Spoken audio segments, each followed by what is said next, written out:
একটি মেয়ে এক বৃদ্ধকে জিজ্ঞাসা করলো, প্রকৃত ভালোবাসা অনেকেই পায় না, এই ব্যাপারে আসল সত্যটা কি?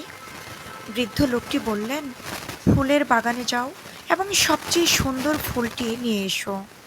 পরদিন মেয়েটি ফিরে এসে বলল, আমি অনেক ফুলের দিকে তাকিয়েছিলাম, একটি ফুল ছিল সবচেয়ে সুন্দর, কিন্তু আমি তার চেয়েও ভালো একটির খুঁজে এগিয়ে গিয়েছিলাম, কিন্তু কোনো ফুলই আমার ভালো লাগলো না। তখন আমি ফিরে এলাম, দেখলাম অন্য কেউ ফুলটি ছিঁড়ে নিয়েছে। তখন বৃদ্ধ লোকটি বললেন, এটাই হলো প্রকৃত ভালোবাসা, যা তোমার সামনে থাকে তার কদর তুমি করো না, আর যখন ফিরে এসে সেই মানুষটির মূল্য বুঝতে পারি, তখন হয়তো সে আর আমাদের জীবনে থাকে না।